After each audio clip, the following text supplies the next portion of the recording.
Hey, hello.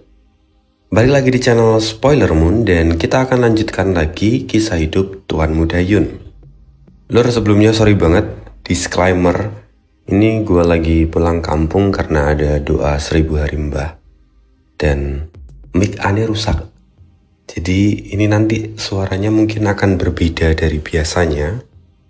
Jadi mohon dimaklumi karena Animo beli nggak bisa, rumah itu cukup pelosok dan nggak ada yang jual mic seperti ini untuk rekaman gitu ya. Jadi ya seadanya ini rekaman pakai HP. Semoga nanti suaranya tidak terlalu mengganggu dan masih bisa nyaman. Selama 3 hari ke depan rekamannya ya kurang lebih akan seperti ini.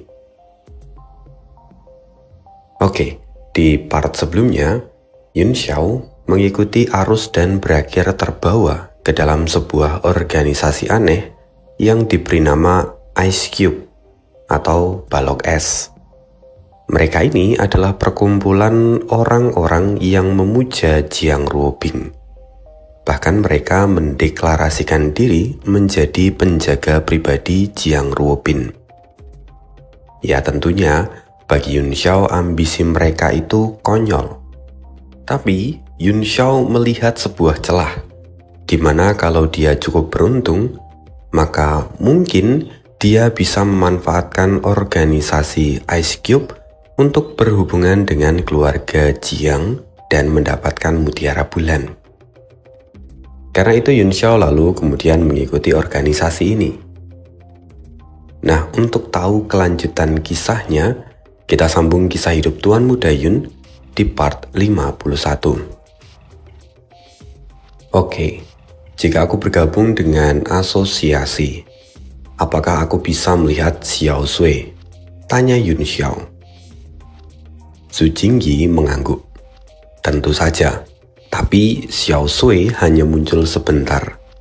Kalau kau mau dekat dengannya, kau harus menjadi anggota serikat tingkat tinggi. Bagaimana caranya? Tanya Yun Xiao. Cukup punya kontribusi atau kekuatan. Selama kamu berada di ranah martial supreme, ataupun kamu menyumbang 10 juta primordial stone tingkat menengah, kamu bisa menemuinya. Wajah Yun Xiao menjadi gelap. Dia semakin yakin bahwa ini bukan klub penggemar, tetapi sekte sesat. Tiba-tiba terdengar bunyi trompet dari halaman. Ekspresi Su Jingyi berubah. Itu sinyal pemanggilan. Mungkin Xiao Sui datang. Ayo lihat, kalau dia benar-benar datang, artinya kau beruntung nak.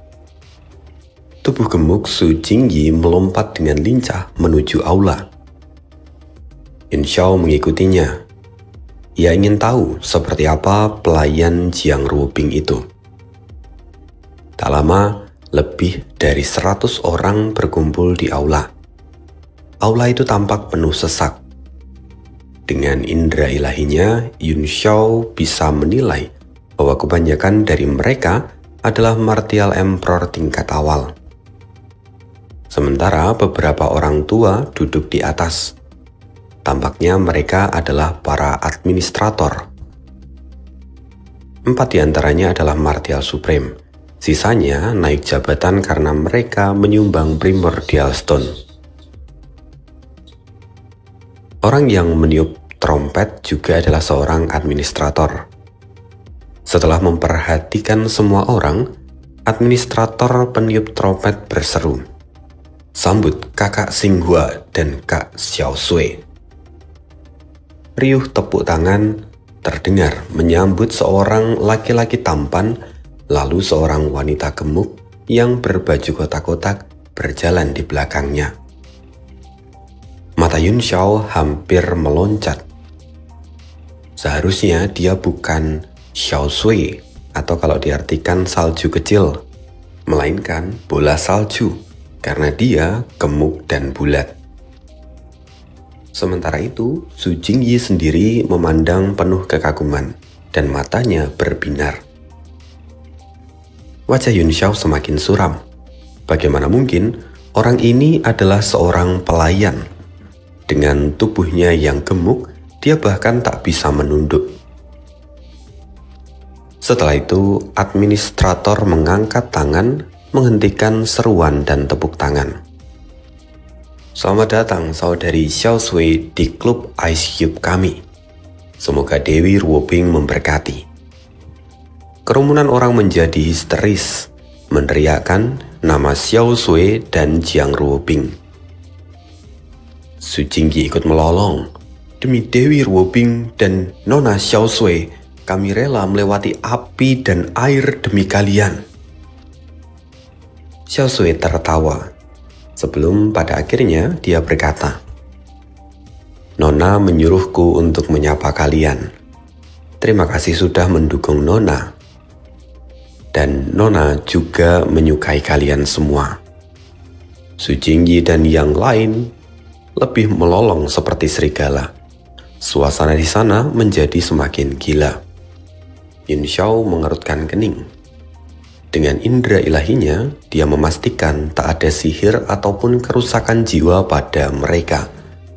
Ekspresi Xiao Sui tampak sendu untuk beberapa saat, lalu kemudian dia berkata, namun Nona saat ini sedang tertekan. Ia bahkan tidak sempat untuk makan dan minum. Mendengar itu semua orang mendadak senyap. Administrator yang tadi meniup peluit dia berdiri. Kak Xiao Sui, tolong katakan apa yang membuat Dewi Ruobing menjadi gusar. Klub Ice Cube kami rela mati 1000 kali demi Dewi. Ya, bahkan 10.000 kali pun tak masalah. Teriak orang-orang yang ada di sana. Xiao Sui berlagak tersentuh. Terima kasih semua. Jika Nona tahu, dia pasti bangga. Dengar, apa kalian tahu tentang sekte bulan perak? Kerumunan orang bergumam. Jelas sebagian paham tentang sekte itu. Yan Xinghua, salah satu dari mereka, berkata, sekte bulan perak terkenal di wilayah timur. Mayoritas dari mereka adalah kultivator wanita. Konon mereka memiliki teknik ganda yang keji. Tapi tidak ada yang tahu kebenaran dari semua itu. Benar, kata Xiao Sui. Generasi muda dari sekte bulan perak, namanya Nalan Xixuan. Dia datang ke kota bulan merah untuk mengikuti kontes bela diri. Yang Xinghua murka. Bagaimana bisa dia mengikuti kontes bela diri? Dari namanya saja, dia terdengar seperti nama seorang wanita. Xiao Sui berkata, memang benar, dia adalah seorang wanita. Itulah yang membuat Nona marah. Kami lalai dalam menekankan aturan di dalam kontes kali ini. Dalam aturan hanya dikatakan bahwa syaratnya adalah berusia di bawah 30 tahun. Tidak tertulis jelas bahwa peserta harus seorang laki-laki. Karena itu, dia memanfaatkan celah ini dan tentunya kalian tahu artinya. Kerumunan orang menelan ludah. Bayangan liar berkelebat di benak mereka. Yan Xinghua cepat memotong. Keterlaluan. Kita tak bisa biarkan ini. Kak Xiao Sui, apa yang harus kami lakukan? Xiao Sui tersenyum. Nona sudah menanyakan tempat tinggal dari Nalan Xinghua. Tolong bantu Nona menyelesaikan urusan ini. Yan Xinghua tertawa percaya diri. Tenang saja, klub Ice Cube kami pasti akan membantu. Xiao Sui mengangguk. Lemak di wajahnya bergetar. Kalau begitu, aku akan merepotkan kalian semua. Aku akan melaporkan ini pada Nona. Dia pasti sangat senang dan bangga pada kalian. Xiao Sui lalu pergi meninggalkan aula dan aula itu menjadi riuh. Yan Xinghua menatap kerumunan. Sudah jelas, kita harus menghentikan Nalan Xixuan. Dia tidak boleh mengikuti kontes ini. Jadi, ayo ikuti aku. Sorak-sorai bergema. Ratusan orang langsung keluar dari aula. Yun Xiao hanya berdiri terpaku. Indra ilahinya mengikuti Xiao Sui yang pergi menuju kediaman penguasa kota milik keluarga Jiang. "Hei, ayo cepat ikut." Su Jingyi menepuk bahu Yun Xiao. "Ini adalah peluang emas. Kalau kau berhasil, kau bisa menjadi perwira dan mungkin bertemu dengan Dewi Ruobing di dalam kediaman penguasa kota." "Apa sungguh ada kesempatan seperti itu? Apa ada yang pernah berhasil?" tanya Yun Xiao heran. "Tentu saja," Su Jingyi dengan bangga menjawab. "Kak Yan Xinghua dan juga ada beberapa administrator yang pernah dipanggil. Itu adalah kehormatan yang tak ternilai. Membayangkannya saja darahku mendidih." Ia lalu menyeret Yun Xiao ikut bergerak. Meski pengawasan kota bulan merah sangat ketat, permusuhan pribadi tak pernah dihentikan di sana. Kantor penguasa kota tak akan ikut campur kecuali demi keselamatan kota dan rakyat biasa. Yan Xinghua lalu mengeluarkan kapal perang Matahari Emas kelas 7. Meskipun agak rusak, tetapi tetap terlihat gagah. Ratusan orang segera naik dan kemudian terbang ke arah sekte bulan perak. Tak lama kemudian, mereka sampailah di atas markas sekte bulan perak. Seketika beberapa sosok wanita muda keluar dari sana. Semua terlihat cantik, bertubuh anggun, dan jelas mereka adalah yang terbaik dari yang terbaik. "Siapa yang berani terbang di atas sekte bulan perak? Turun sekarang!" teriak salah satu dari mereka dengan penuh amarah. "Langit ini adalah milik kota bulan merah, bukan sekte kecil kalian." Yan Xinghua membalas, lalu segera memberi komando, "Semuanya maju!" Ia pun berubah menjadi kilatan cahaya bersama dengan yang lain. Ratusan orang berhamburan mengepung gedung milik bulan perak dari segala arah. Ekspresi keempat murid dari sekte bulan perak berubah menjadi tegang. Lawan mereka jelas bukan orang lemah. Tatapan tajam mereka membuat hati dari para murid ini menciut. "Siapa kalian? Apa sekte bulan perak sebelumnya telah menyinggung kalian?" Suara merdu terdengar, hangat dan menenangkan. Seketika, suasana di sana langsung teredam dan aura membunuh seolah ditekan. Yun Xiao terkejut. Tak ada pesona buatan, tetapi suara itu membawa daya tarik alami. "Nalan Xisuan!" Yan Xinghua mendengus. "Aku ingin bertanya padamu, apa kau datang ke kota ini demi Dewi Jiang Ruobing?" Setelah itu di sana terlihat sosok putih yang melayang turun. Aroma harum menebar ke sekitar. Wajahnya lembut. Tiap senyuman menggetarkan jiwa. Dialah Nalan Xisuan. "Benar, aku datang untuk menemui Jiang Ruobing." "Apa ada yang salah?" Mata Yun Xiao menyipit. Ia mendapati Nalan Xisuan, seorang martial supreme bintang 8. Tubuhnya ramping, gerakannya penuh kelembutan. Jelas dia tidak menempuh teknik kotor seperti kata Xiao Sui. Yan Xinghua tampak menyeringai jahat. "Bagus sekali. Sekarang ikut kami. Setelah kontes ini selesai, kami akan melepaskan kalian. Dan dalam waktu itu, kami akan melayanimu dengan baik." Xisuan murka. "Bocah, kau tak tahu malu. Kau pantas mati." Pedangnya melesat. Orang-orang mundur dengan panik. Yan Xinghua menghunus pisau. Kultivasinya kalah satu tingkat dengan Xisuan. Jadi dia tak berani bertindak ceroboh. Dia berseru, "Maju bersama, demi Dewi." Ratusan orang pun berteriak lalu menyerbu. Xisuan dikeroyok. 4 murid bulan perak juga ditekan habis-habisan.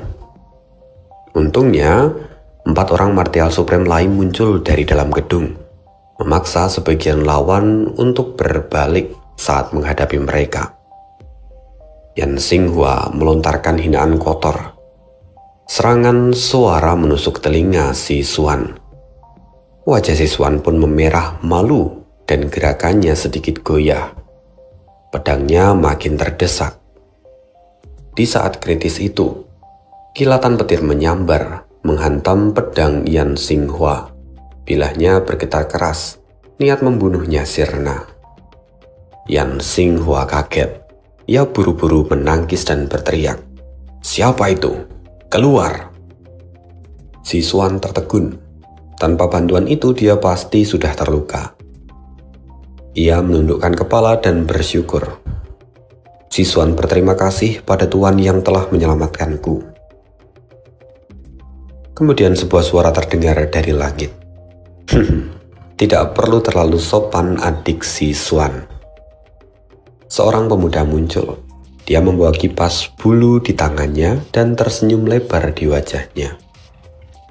Yun Xiao terdiam. Dialah yang telah menyelamatkan si Xuan, tetapi orang ini yang mengklaimnya.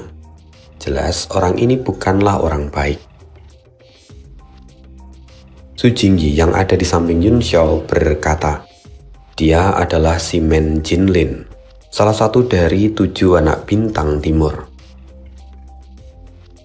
Mendengar itu, Yun Xiao tampak mengamati. Sementara itu, Nalan si Xuan senangnya bukan main. "Terima kasih, Tuan Muda Simen. Kamu adalah penyelamatku." 7 anak bintang timur setara dengan 4 anak ajaib dari utara. Nama mereka tersohor di dalam generasi muda. Si Men Jinlin tersenyum puas. "Adik si Xuan, kamu terlalu memujiku." Wajah Yan Xinghua kini tampak kesal. "Si Men Jinlin, pikirkan baik-baik tindakanmu." Si Men Jinlin menghina. "Kenapa? Sampah sepertimu tak layak untuk mengguruiku." Dengan kipas bulunya, dia menekan Yan Xinghua mundur. Dia mengejek, "Padut kecil, aku bunuh kau dalam 10 gerakan." Ia sengaja memilih gerakan yang anggun, berharap bisa pamer di depan si Xuan. Kipas bulunya terbuka dan serangan turun, memaksa Yan Xinghua. Yan Xinghua terhimpit, kulit kepalanya seakan mati rasa. Ia meraung, lalu mengangkat pedang untuk menangkis. Bum!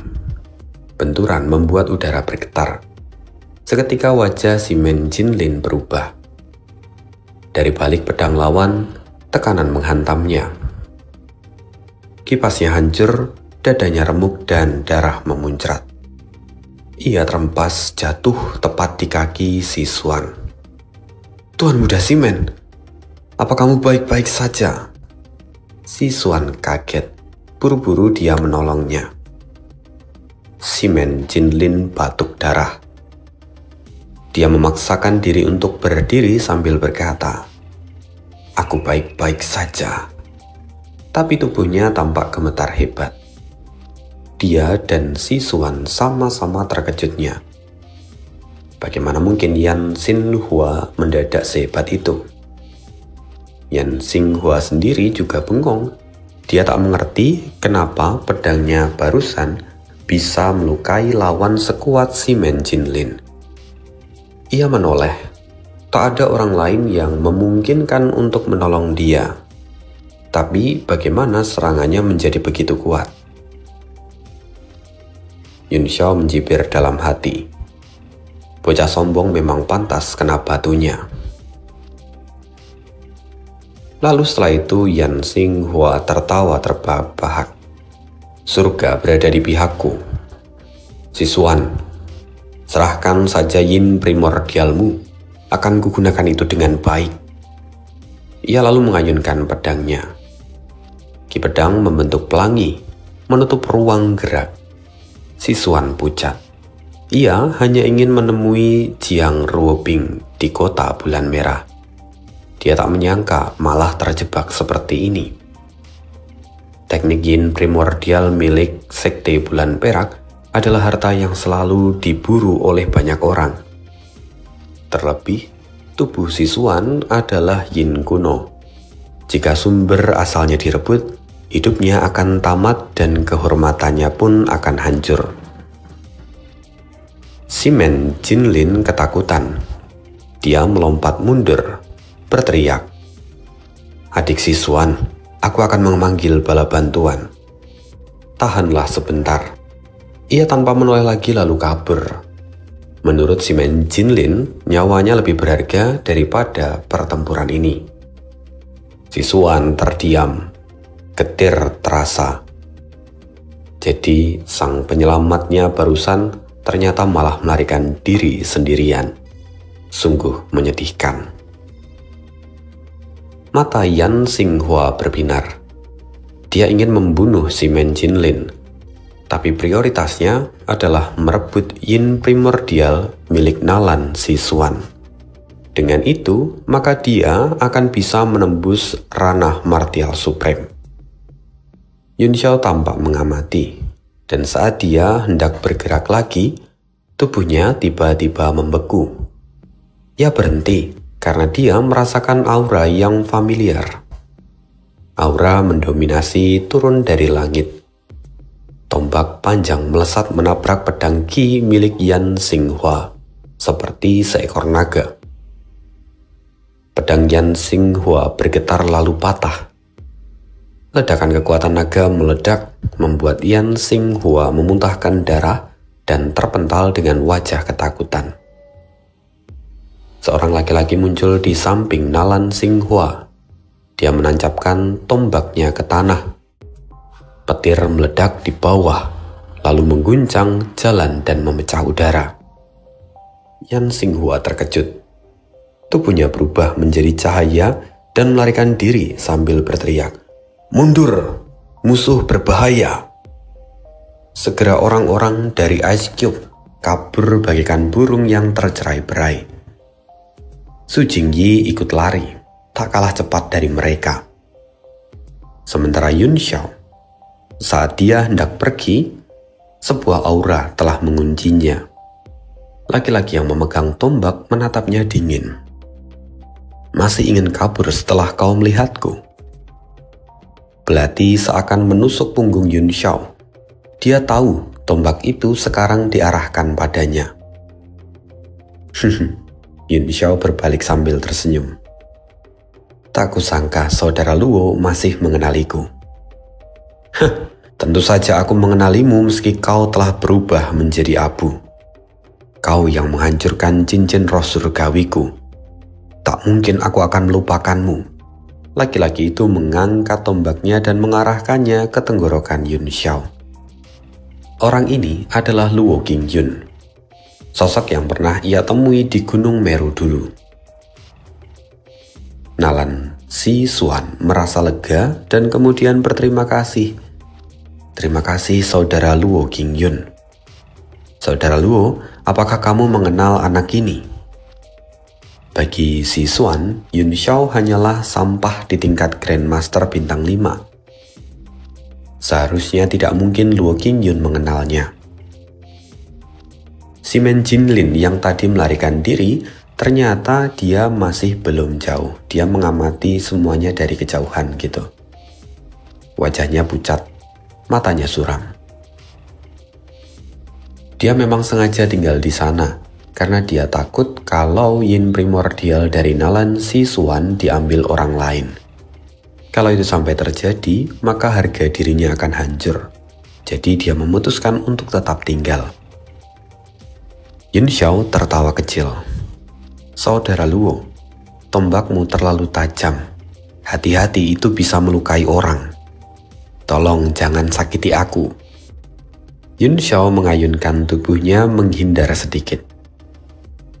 Luo Qingyun mendengus. Ujung tombaknya tetap mengikuti Yun Xiao. "Kau yang menghancurkan cincin roh surgawiku. Aku tahu kau punya banyak harta. Beri aku 3 atau 4 sebagai gantinya. Luo Qingyun masih ingat Yun Xiao mengumpulkan banyak harta di dalam Gunung Meru. Setelah saat itu, dia telah meningkat hingga ke ranah martial supreme. Sementara Yun Xiao masih terlihat seperti seorang Grandmaster bintang 5. Jujur saja, Luo Qingyun terkejut sekaligus kecewa. Sejak dulu dia menganggap Yun Xiao sebagai saingan yang harus dia kalahkan. Tetapi kini jarak mereka selebar langit dan bumi. Ia marah sekaligus merasa hampa. Ekspresinya tampak dingin. Dia mengayunkan tombaknya, lalu cahaya dingin masuk ke dalam tubuhnya. Ia memeriksa kultivasi Yun Xiao berulang kali dan hasilnya tetap sama. Kau tak pantas lagi membuatku menggunakan tombakku. Sekarang tinggalkan saja semua barang yang kau dapatkan dari Gunung Meru. Lalu pergilah, jangan pernah muncul lagi di kota bulan merah. Yun Xiao terkekeh kecil. Saudara Luo, aku tak punya apa-apa, jadi izinkan aku untuk pergi sekarang. Yun Xiao berbalik, tapi kemarahan muncul di wajah Luo Qingyun. Kekuatanmu tak meningkat sama sekali, sikapmu bahkan tak berubah. Kalau begitu biar aku turuti keinginanmu. Ia mengangkat tangannya. Tanpa menggerakkan kaki, tubuhnya melesat dengan cepat. Cahaya hijau menyala di ujung jarinya. Sedikit ditahan agar tak membunuh Yun Xiao. Melihat itu Yun Xiao tertawa kecil lalu mengangkat tangannya. Api terkondensasi di ujung jarinya, lalu diarahkan ke cakar Luo Qingyun. Pupil Luo Qingyun mengecil. Api itu membuat jiwanya bergetar. Ia langsung menambahkan energi di tangannya, melonjak dari 10% menjadi 80%. Senyum Yun Xiao tetap tenang. Api Punix ia padamkan. Lalu ia mengulurkan telapak tangannya dan mengeluarkan angin astral kuno. Angin itu berputar di sekitar telapak tangannya. Seketika dentuman keras terdengar. Telapak tangan Yun Xiao menahan pukulan Luo Qingyun.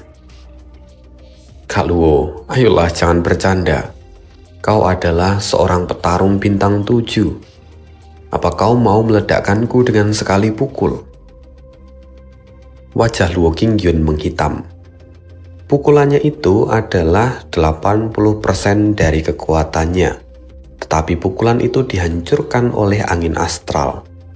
Pusaran angin itu bahkan menembus tinjunya dan menghancurkan tulang dan dagingnya. Ia menoleh. Tangan kanannya kini sudah berubah menjadi ungu kehitaman dan terasa mati rasa. Ia terperangah. Dia mundur dengan cepat dan dia bergumam. Anak ini sekuat ini. Luo Qingyun merasa tertipu lagi. Senyum licik di wajah Yun Xiao membuat dia merasa kesal. Tapi bagaimanapun Yun Xiao memang seperti itu. Selalu seperti iblis yang menyamar menjadi babi untuk memangsa harimau. Wajah Luo Qingyun pucat. Tetapi meski begitu, kini matanya justru terlihat penuh semangat juang.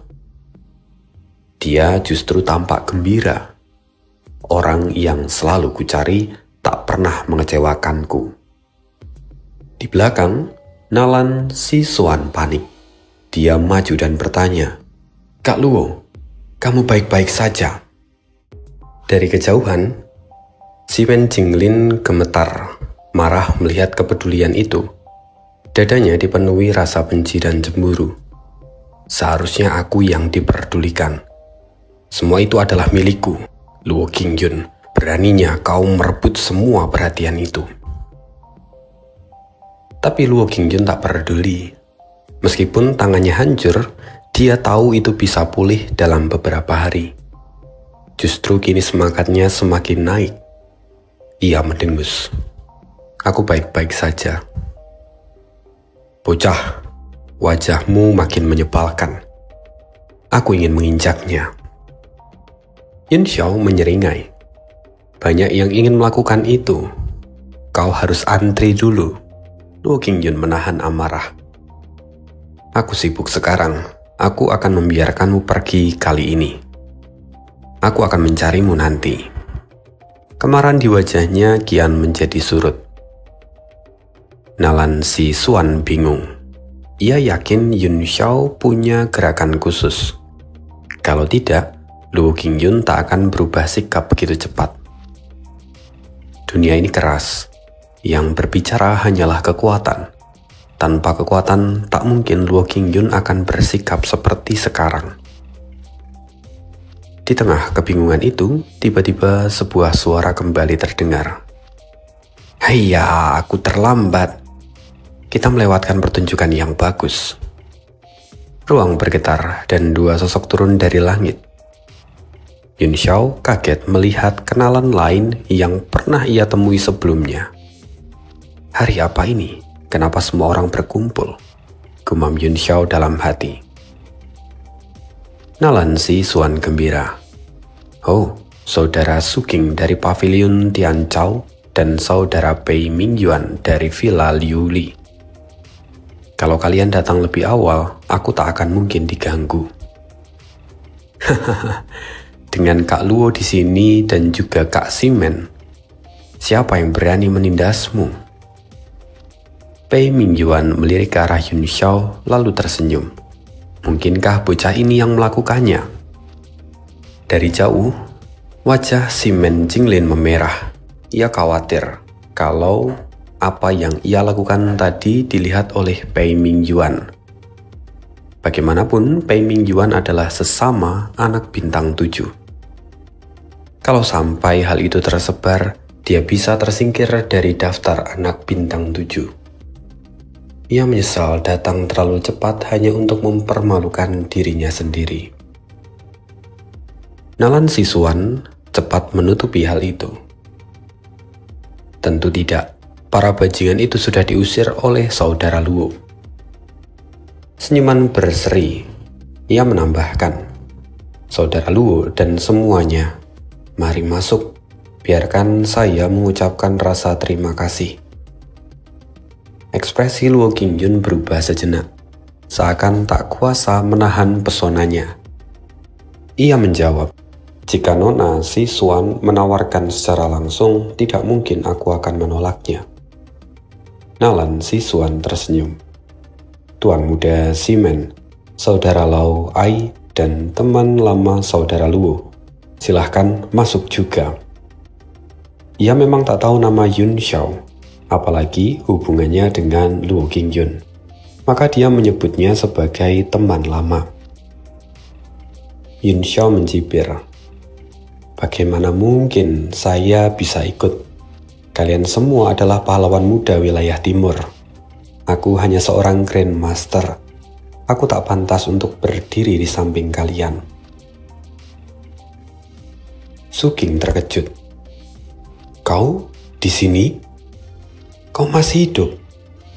Apa kau datang untuk ikut kompetisi Jiang Ruobing juga? Suking sebenarnya dari awal sudah curiga pada Yun Xiao, tetapi dia tak terlalu yakin sampai saat Yun Xiao bicara. Ia ingat dulu mereka sempat terjebak di serangan seorang Martial Emperor di Gunung Meru. Waktu itu ia yakin kalau Yun Xiao sudah mati. Tetapi kini melihatnya kembali, dia tampak terkejut.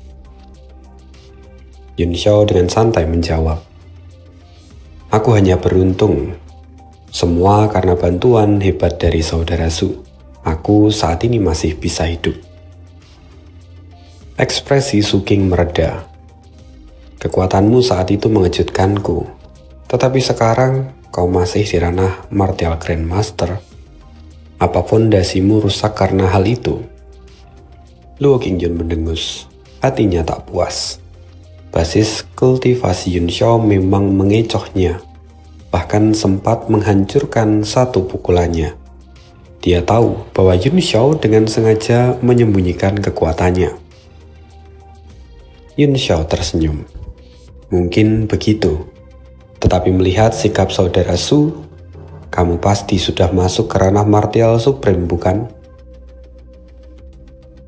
Pei Mingyuan lalu berkata, Saudara Su, apa kamu mengenal Grandmaster ini? Rasanya tak perlu basa-basi. Nona Sichuan telah menunggu kita. Pei Mingyuan tampak mengabaikan Yun Xiao. Su King pun mengangguk. Tatapannya pada Yun Xiao menjadi datar. Ada yang ingin kubicarakan denganmu nanti, jadi ikutlah dan tetap di sisiku. Luo King mendengus.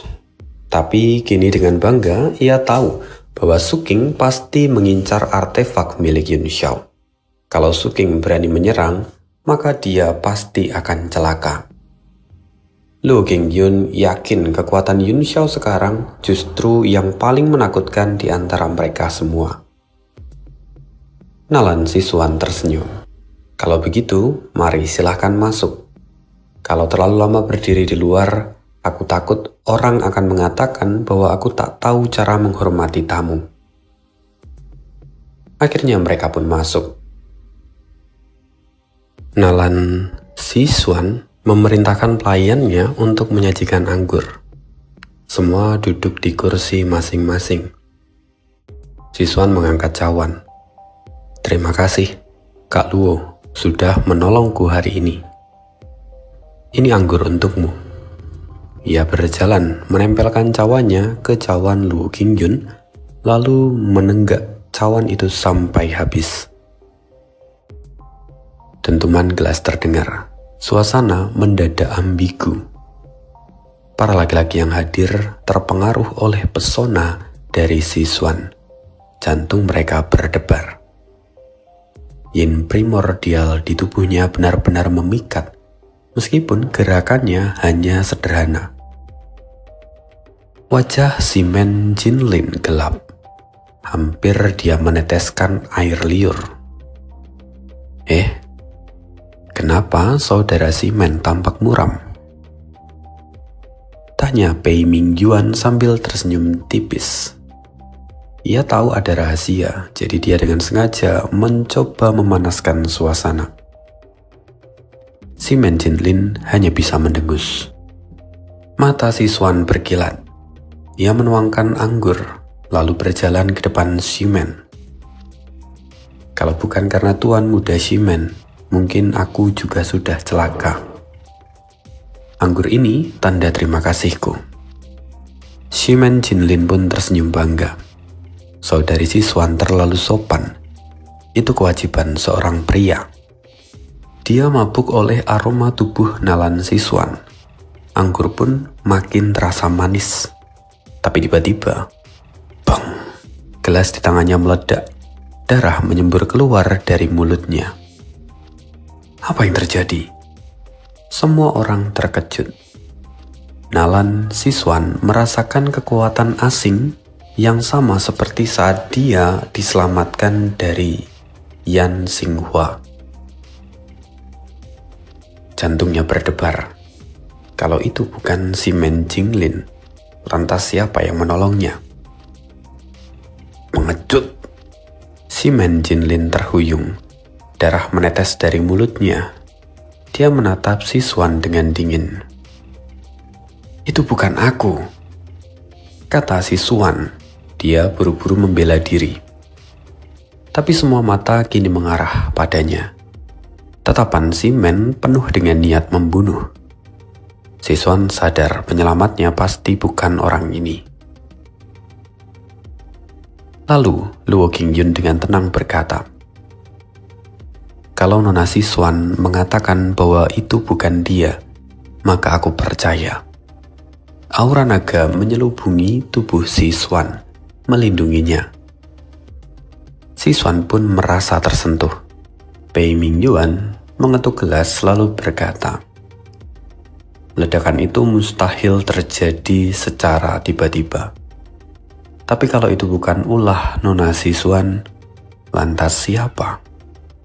Orang itu pasti masih bersembunyi di sini dan kemampuannya pasti sangat tinggi. Tatapan Simen beralih ke Luo Qingyun. jadi kau yang melakukannya. Ia ingat, saat lawannya hampir kalah, serangan gelap muncul, lalu Luo Qingyun muncul menyelamatkan Sichuan. Baginya, itu adalah sebuah kebetulan yang tidak merupakan kebetulan. Luo Qingyun mendengus. Dia menenggak anggur tanpa menjawab. Tapi pikirannya juga curiga. Bukan Su King, bukan Pei Mingyuan. Artinya yang tersisa hanyalah Yun Xiao. Ia menatap Yun Xiao yang tengah santai minum seolah tak tahu apa-apa. Seberapa kuat kau? Bisa bergerak tepat di depan hidungku tanpa aku sadari. Hati Luo Qingyun gusar. Ia ingin langsung menguji Yun Xiao. Simen melihat semangat bertarung itu dan mengira Luo Qingyun setuju. Ia melancarkan aura penuh. Luo Qingyun menghancurkan cangkirnya. Cahaya tajam melingkupi tubuhnya. Sekilas pedangnya saja membuat Simen kedinginan. Seperti tombak panjang yang siap menembus dadanya. Simen bergidik. Padahal dia lebih tinggi 1 bintang. Namun rasa takut menyergapnya. Berhenti. Tuan muda Simen, aku yakin bukan saudara Luo pelakunya, kata Sichuan. Yang lain hanya menunggu tontonan dan tak bergerak. Simen hampir gentar, tapi mendengar suara Sichuan. Kepercayaan dirinya kembali. Kalau bukan dia lantas siapa? Su King menyeringai. Simen, kalau kau mau menuduh, tunjukkan buktinya. Kalau tidak ada, maka tuduhanmu itu hanya omong kosong. Simen mendengus. Tak ada bukti, tapi logikaku jelas. Saat melawan Yan Xinghua, aku hampir menang. Lalu ada serangan gelap yang mengenaiku. Aku akhirnya kehilangan kendali. Ucapannya tiba-tiba terhenti dan wajahnya memerah. Yun Xiao pun tertawa. Lalu apa yang terjadi setelah itu? Bagaimana dia membalikkan keadaan? Simen Jinglin menatap Yun Xiao dengan penuh kebencian. Dia sudah menjatuhkan vonis mati di dalam hati. Setelah itu aku terluka parah. Saat itulah Luo Qingyun turun dari langit dan menyelamatkan Nona Sichuan. Sungguh pertunjukan pahlawan yang menyelamatkan gadis cantik. Wajah Sichuan mendadak menjadi dingin. Tuan muda Simen, jaga ucapanmu. Aku yakin saudara Luo bukan orang seperti itu. Dia jelas baru tiba waktu itu. Hah, baru tiba? Simen Jinglin mendengus. Ia lalu menunjuk Yun Xiao. Aku curiga semua ini direncanakan oleh Luo Qingyun. Orang itu adalah anteknya. Yang paling diuntungkan jelas adalah dia. Bukankah itu bukti yang cukup? Nalan Sichuan memandang Yun Xiao. Jawab jujur, apa kau adalah kaki tangan Luo Qingyun? Organisasi apa yang kau ikuti? Yun Xiao tersenyum masam. Kenapa semua tuduhan lalu jatuh kepadaku? Organisasi yang kuikuti tidak ada hubungannya denganku. Aku dipaksa masuk oleh mereka. Kudengar mereka menyebut dirinya sebagai organisasi Ice Cube. Lalu Yun Xiao menceritakan bagaimana Wen Lin menyeretnya bergabung setelah dia tiba di kota bulan merah. Sehingga pada akhirnya dia terlibat menyerang Nalan Sichuan. Semua orang kaget dan terdiam. Hahaha, Pei Mingyuan lalu tertawa. Tak kusangka Nona Sichuan datang ke kota bulan merah untuk ikut kompetisi bela diri. Su King dan Luo Qingyun ikut tersenyum meski wajah mereka tampak aneh. Wajah Nalan Sichuan menjadi merah. Aku datang demi menemui adik Ruo Bing. Tak kusangka justru aku dicelakai oleh penjahat dan memanfaatkan orang dengan motif busuk. Yun Xiao mengangguk. Banyak orang di organisasi Ice Cube itu. mereka mengidolakan Nona Jiang. Tapi sebenarnya mereka dimanfaatkan oleh Yan Xinghua dan saudari Xiao Sui. Nona Sisuan, kamu tahu siapa dia? Nalan Sisuan mendengus. Aku tidak pernah tahu ada orang gemuk seperti itu. Tapi aku tahu siapa dia saat kau menyebutkan namanya. Siapa? Tanya Yun Xiao yang tampak penasaran. Sisuan hanya menggelengkan kepala. Jangan tanya, cepat atau lambat kalian juga akan tahu. Aku khawatir dia juga mencelakai adik Ruo Bing. Aku harus segera ke keluarga Jiang untuk memperingatkannya. Namun si Men Jinglin tetap mencibir. Kecurigaan pada Luo Qingyun belum bisa hilang. Dia jelas mengenal orang dari organisasi Ice Cube. Yan Xinghua nyaris mati di tanganku. Kenapa tiba-tiba aku yang diserang? Luo Qingyun tahu dalang sesungguhnya adalah Yun Xiao. Tapi harga dirinya terlalu tinggi untuk menjelaskan itu. Dia hanya menatap Yun Xiao dengan tajam. Yun Xiao tersenyum santai.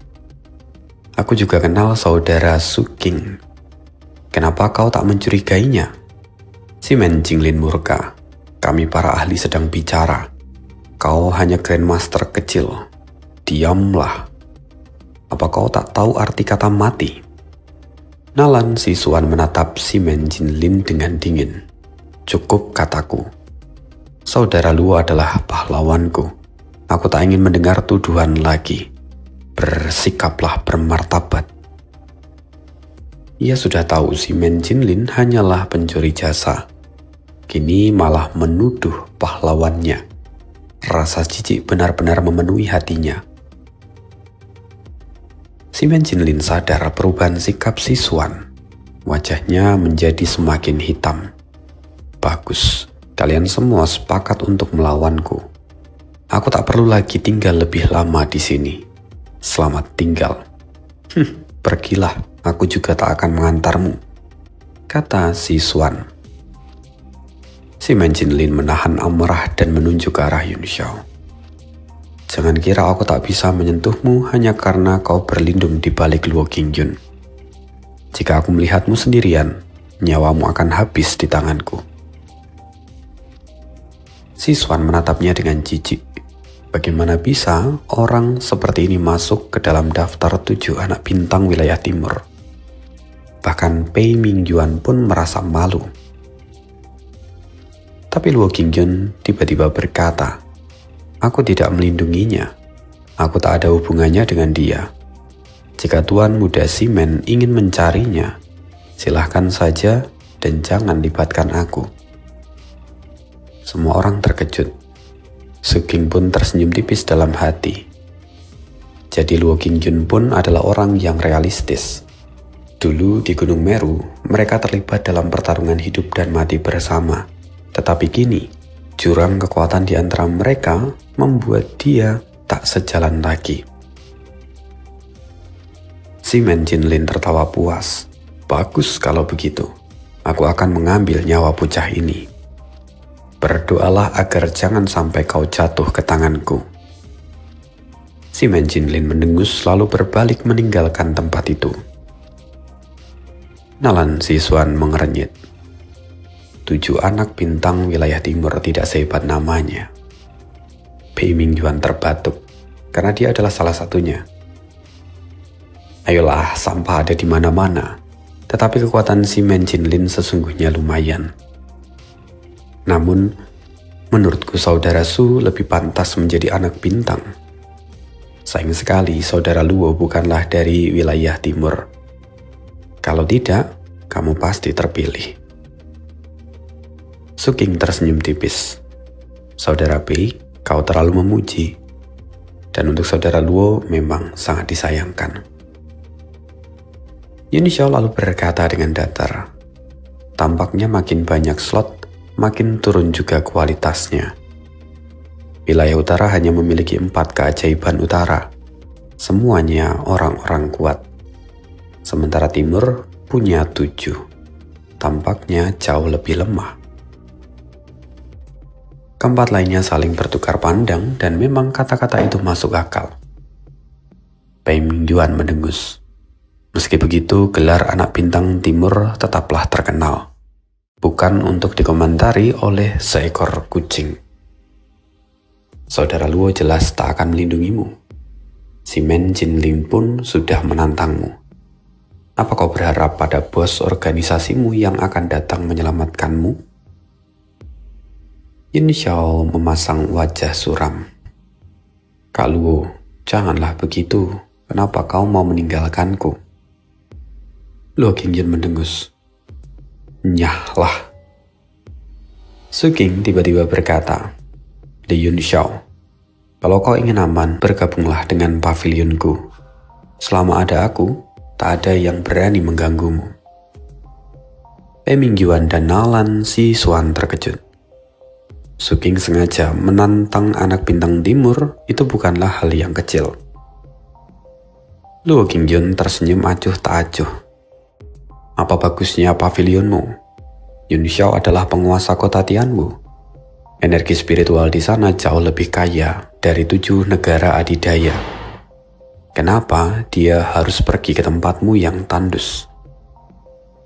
Semua orang terkejut. Dia adalah penguasa kota Tianwu di wilayah selatan. Pei Mingyuan dan Nalan Si Xuan sama-sama terkejut. Tianwu saat ini menjadi rebutan dari semua pihak. Jika bukan karena aturan wilayah suci, pasti semua orang sudah berebut. Pei Mingyuan akhirnya menahan ejekannya. Jadi kamu dari wilayah selatan. Leluhur 5 elemen tidak buruk juga. Jika kau mau ikut ke villaku, aku jamin keselamatanmu. Bahkan aku akan memberimu 1 set senjata tingkat 7, sumber daya dan juga pil obat. Mungkin aku juga bisa mencarikan seorang Martial Emperor untuk membantumu. Kau mungkin bisa menjadi seorang Martial Emperor. Yun Xiao tertegun. Begitu Pei Mingyuan selesai, Nalan Si Xuan tersenyum lembut. Tak kusangka Tuan Muda Li punya latar belakang yang sekuat ini. Sekte Bulan Perak juga akan menantikanmu. Kamu pasti pernah mendengar teknik ganda baru kami. Asal kamu berkontribusi, sekte akan menghadiahkan seorang murid perempuan untuk berkultivasi ganda denganmu. Bahkan untuk mencapai ranah Martial Emperor hanya butuh beberapa hari.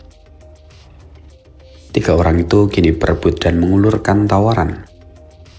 Sampah yang mereka remehkan seketika menjadi rebutan. Nalan Si Xuan mencondongkan tubuhnya lalu tersenyum dengan menawan. Tuan Muda Li, bagaimana? Ia cantik, ditambah dengan teknik rayuannya itu luar biasa. Pria normal tak akan sanggup untuk menahannya. Yun Xiao tertawa kecil lalu berkata, kalau boleh tahu siapa murid perempuan itu? Kalau memungkinkan, para tetua mungkin akan lebih menarik. Atau mungkin kalau dengan Nona Si Xuan, aku tak akan menolak.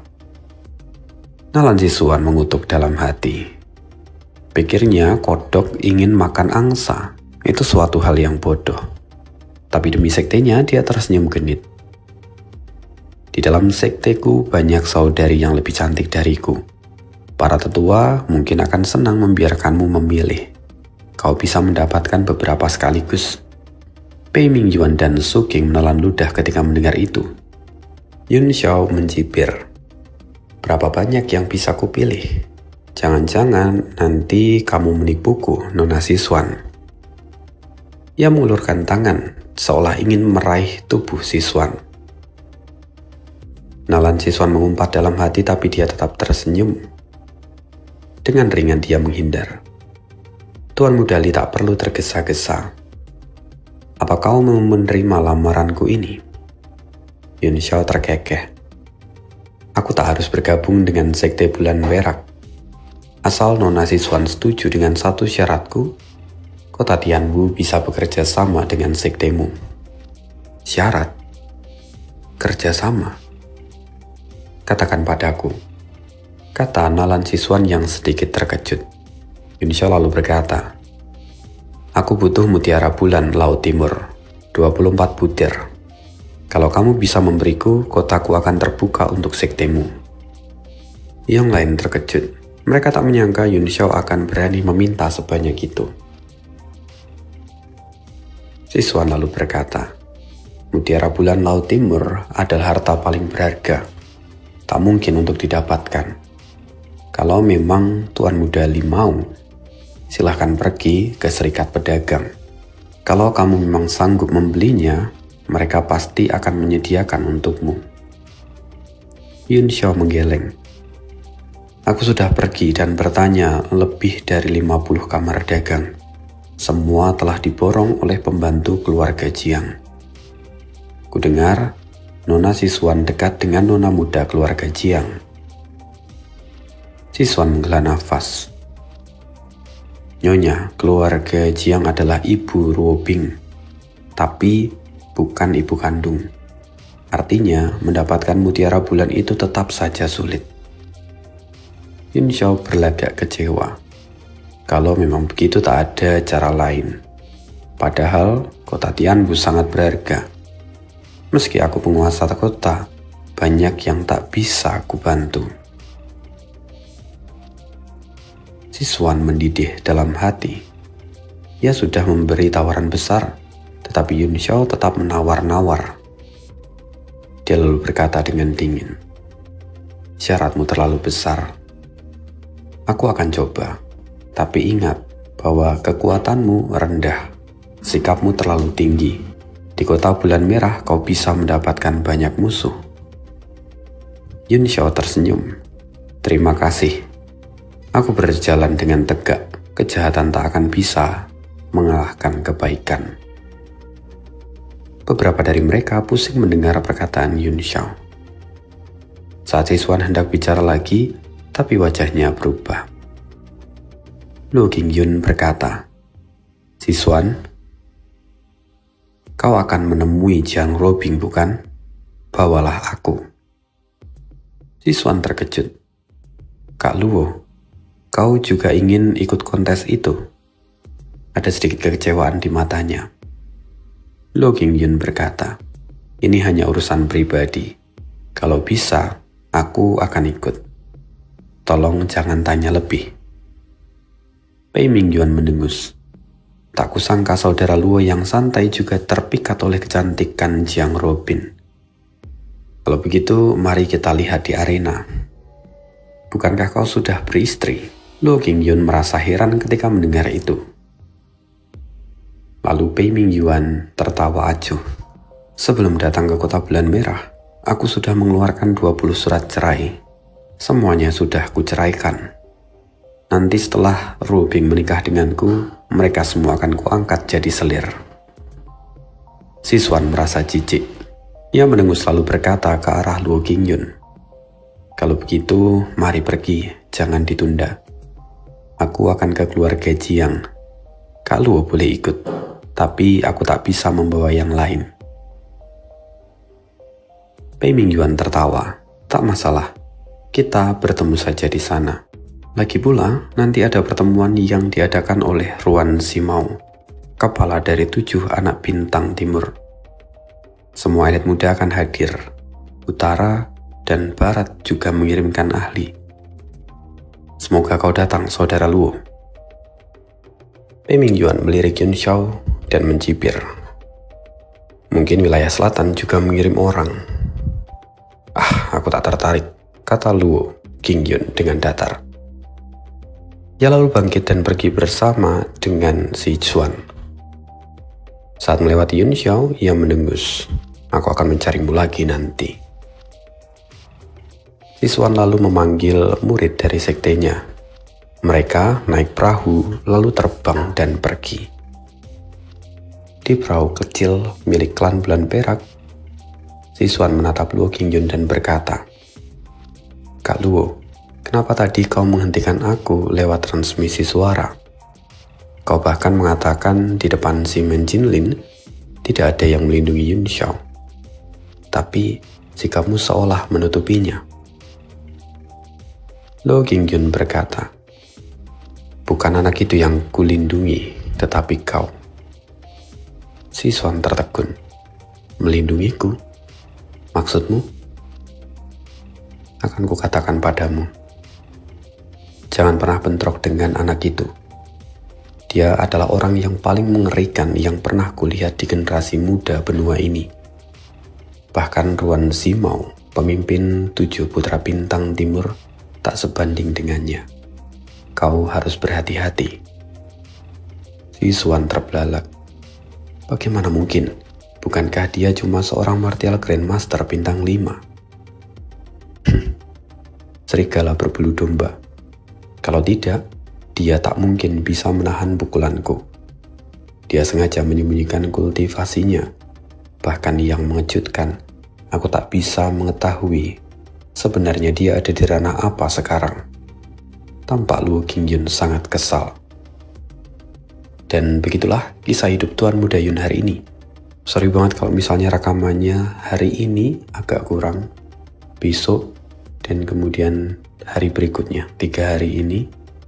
Posisi Ani pulang kampung ya, seperti yang Ani bilang tadi. Dan kondisinya si mic gue rusak. Maka rekamannya ala kadarnya, seadanya. Ya, yang penting bisa update. Semoga suaranya masih nyaman untuk didengarkan. Jadi, terima kasih untuk hari ini. See you again di next video dan bye.